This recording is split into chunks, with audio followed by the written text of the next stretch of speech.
السلام علیکم۔ یہ ہے اردو ایکشن ٹیلز۔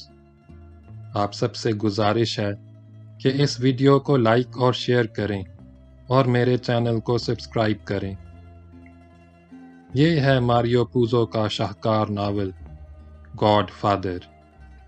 مترجم محمود احمد مودی۔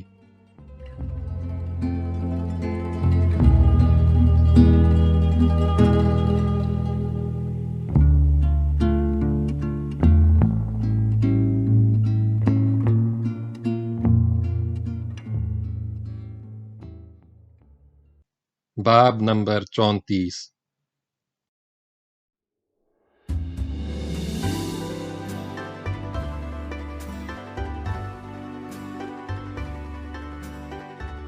علاقے میں کورلیون کی عزت میں روز بروز خود ہی اضافہ ہوتا چلا گیا۔ اس کے لیے اسے کوئی کوشش نہیں کرنی پڑی۔ نہ جانے کب اس کے بارے میں یہ افواہ پھیل گئی کہ وہ نیو یارک میں سسیلی کی مافیا کا نمائندہ ہے۔ ستم ظریفی یہ ہوئی کہ ایک روز جوئے کا اڈا چلانے والے ایک آدمی نے خود ہی آ کر باتوں باتوں میں کورلیون کی خدمت میں $20 پیش کر دیے۔ اس کی خواہش صرف یہ تھی کہ کورلیون اسے اپنے دوستوں میں شمار کرے تاکہ وہ لوگوں کو تاثر دے سکے کہ جوئے کا اڈا چلانے میں اسے کورلیون کی سرپرستی حاصل ہے۔ دکانوں کے جن مالکان کو چھوٹے موٹے گنڈے اور آوارہ لڑکے تنگ کرتے تھے، انہوں نے اس سے درخواست کی کہ وہ انہیں روکے۔ کورلیون کا ہفتے میں ان دکانوں کا ایک آدھ چکر لگا لینا ہی کافی ثابت ہوا۔ اس کے دوست مینزا اور ٹیسیو بھی اس کے ساتھ ہوتے تھے۔ کورلیون کو کچھ بھی نہیں کرنا پڑا۔ اس کی مفت کی دہشت ہی کام آ گئی۔ چھوٹے موٹے بدماشوں اور آوارہ لڑکوں کو تاثر مل گیا کہ دکانداروں کو اس کا تحفظ حاصل ہے۔ وہ اس طرح دم دبا کر بھاگے کہ پھر ان دکانوں کے قریب نہیں پھٹکے۔ دکانداروں نے کورلیون کے مطالبے کے بغیر ہی باقاعدگی سے اس کی خدمت میں نقد رقم کے نذرانے پیش کرنے شروع کر دیے۔ جلد ہی اسے اچھی خاصی مستقل آمدنی ملنے لگی، جس میں سے وہ نہایت منصفانہ طور پر منزا اور ٹیسیو کو بھی حصہ دیتا تھا۔ مالی حالت کچھ بہتر ہوئی تو کورلیون نے اپنے پرانے دوست ڈینڈو کے تعاون سے سسیلی سے زیتون کا تیل درآمد کرنا شروع کر دیا۔ منزا اور ٹیسیو اس کام میں بھی حسب مقدور اس کا ہاتھ بٹا رہے تھے۔ جن کاموں میں زیادہ پڑھے لکھے آدمی کی ضرورت نہیں ہوتی تھی، وہ ان دونوں کے ذمے تھے۔ پڑھے لکھوں والے کام ڈینڈو سنبھالتا تھا۔ اس کے باپ کا سٹور گودام کے طور پر کام آتا تھا۔ چند سالوں کے اندر اس کی کمپنی زیتون کا تیل درآمد کرنے والی سب سے بڑی کمپنی بن گئی۔ اس دوران ان چاروں دوستوں نے بلا شبہ بے پناہ محنت بھی کی اور کاروبار کو پھیلانے کے لیے ہر ممکن حربہ ہر ہتھ کنڈا بھی استعمال کیا۔ پھر شراب کے کاروبار پر کچھ پابندیاں لگیں تو کورلیون نے اس کاروبار میں بھی قدم رکھ دیا۔ وہ ان لوگوں میں سے تھا جنہیں پابندیوں سے نقصان کے بجائے فائدہ ہوتا تھا، کیونکہ وہ ممنوع راستے اختیار کرنا جان چکا تھا۔ اس میں اور اس کے دوستوں میں مشکلات کا سامنا کرنے اور چور دروازے دریافت کرنے کا حوصلہ بھی تھا، اور وہ متبادل طور پر طریقے بھی سیکھ چکے تھے۔ اس دوران امریکہ میں مشہور زمانہ معاشی بحران بھی آیا، لیکن ان تمام ناموافق حالات میں کورلیون کی دولت میں اضافہ ہی ہوتا چلا گیا، اور یہی وہ زمانہ تھا جب اس کے نام کے ساتھ دھیرے دھیرے غیر محسوس انداز میں ڈون کا لاحقہ لگ گیا۔ وہ ویٹو کورلیون کے بجائے ڈون کورلیون کہلانے لگا۔ اس کے ساتھ ساتھ اسے گاڈ فادر کا لقب بھی مل گیا۔ اس دوران کچھ ایسے واقعات بھی رونما ہوئے کہ وہ لوگ بھی اس سے خوف کھانے لگے جو اپنے کاروبار صاف ستھرے اور سیدھے سادے طریقوں سے نہیں بلکہ دھونس دھمکی سے چلاتے تھے۔ ڈون نے انہیں بھی سیدھا کر دیا اور انہیں بتایا کہ وہ ایسے طور طریقے ان سے زیادہ بہتر طور پر جانتا تھا۔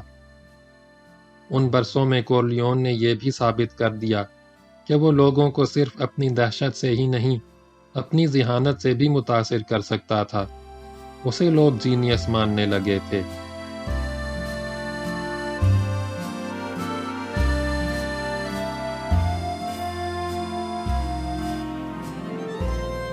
ڈان نے اس دوران اپنے ساتھیوں کو بہت عمدہ انداز میں منظم کر لیا۔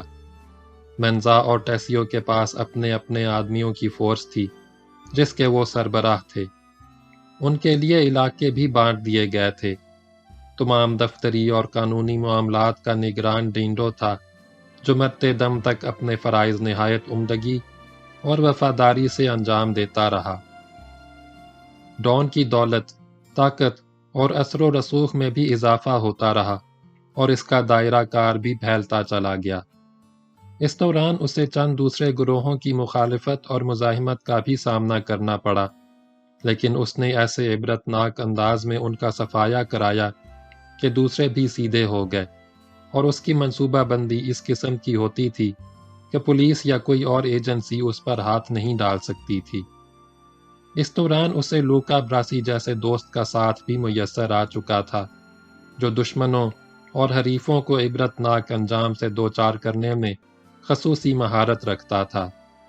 ایک بار تو اس نے اس زمانے کے شکاگو کے مشہور زمانہ بدماش ایل کپون کے 2 آدمیوں کے کلہاڑی سے بالکل اس طرح ٹکڑے کر دیے جس طرح ماہر قصاب دکان میں لٹکانے کے لیے گائے یا بکری کے ٹکڑے کرتے ہیں۔ اس کے بعد ڈان نے ایل کپون کو ایک خط بھجوایا جسے پڑھ کر وہ بالکل ہی سیدھا ہو گیا، جبکہ ایل کپون وہ شخص تھا جس سے نہ صرف شکاگو بلکہ آس پاس کے شہروں کی زیر زمین دنیا کے لوگ بھی کانپتے تھے۔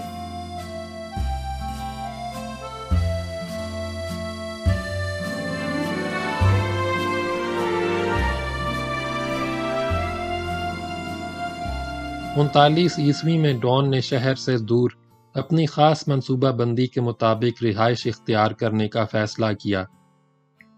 اس نے بہت دیکھ بھال کر لانگ بیچ پر ایک چھوٹی سی سڑک کے دونوں طرف واقعی جائیداد خریدی۔ یہ سڑک آگے سے بند تھی اور دا مال کہلاتی تھی۔ اس پر 4 طویل و عریض مکانات بنے ہوئے تھے، اور ویسے ہی مزید 4 مکانات بنانے کے لیے زمین موجود تھی۔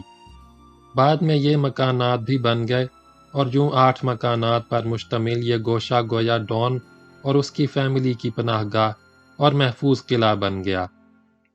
اس محفوظ گوشے میں بیٹھ کر ڈان اپنی سلطنت کو توسیع دیتا رہا۔ اس کے بچے جوان اور پھر شادی شدہ ہو گئے۔ ایک طویل دور کا بیشتر حصہ پرسکون انداز میں ہی گزر گیا۔ صرف ایک ہی بار کچھ زیادہ ہلچل مچی جب کورلیون کو گولی لگی، لیکن 10 برس بعد اس سے کہیں زیادہ ہلچل اس وقت مچی جب سولوزو نے ڈان سے ٹکر لے لی اور اسے اسپتال کے ایک بستر پر پہنچا دیا۔ پھر مائیکل نے اسے اور اس کے سرپرست پولیس افسر کو دوسری دنیا میں پہنچا دیا اور خود روپوش ہو گیا۔ یہ گویا طوفان خیز واقعات ایک نیا دور تھا۔